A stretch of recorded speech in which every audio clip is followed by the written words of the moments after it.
The Nordic hamstring curl is a phenomenal drill to target the posterior chain and specifically the hamstrings.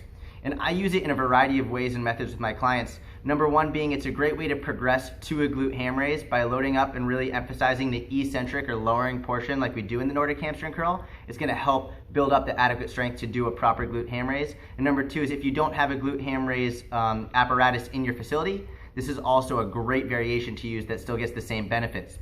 So what I'm going to do is I'm going to show you the proper technique for the Nordic hamstring curl, and I'm going to talk a little bit about proper programming as well.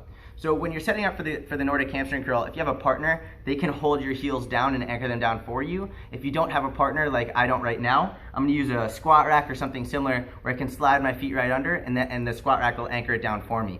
So what I'll do is I'll slide my feet right underneath the rack, and I have a pad right here as well because it can get a little bit uncomfortable on the knees.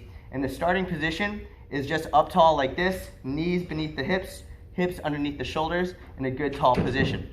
Now from here what I'm going to do is I want to slowly lower myself down to the floor, okay? And really the most important thing is I don't want my hips to hinge backwards, okay? I want to keep my hips right underneath my shoulders the entire time so my entire body is in one straight line. The lowering portion, that eccentric part, should be anywhere between 3 to 5 seconds. If you want to do a longer eccentric, that's up to you. That's a different style of programming, but anywhere between 3 to 5 is where I recommend.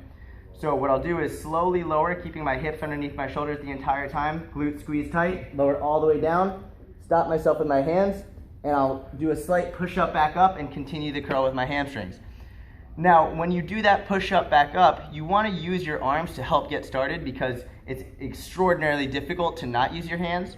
But the cue that I use is you want to use your hands as much as you need, but no more. So you should continue to feel a strain on the hamstrings the entire time. You shouldn't fall down to the bottom and then push up all the way without any strain on the hamstrings. You should keep tension on the hamstrings the entire time. So again, slowly lower yourself down to the floor, catch yourself with your hands, keep lowering tension on the hamstrings, come back up, slowly pushing through the hands, and keep curling with the hamstrings the entire time, and again squeezing the glutes the entire time as well. So from a programming perspective, what I'll do is I'll do anywhere between 3 to 5 sets and 5 to 8 repetitions generally for strength. I might go a little bit higher repetition if I want to do some hypertrophy work, but that's honestly very rare. You don't need too much volume for this. It's a very high intensity drill as is.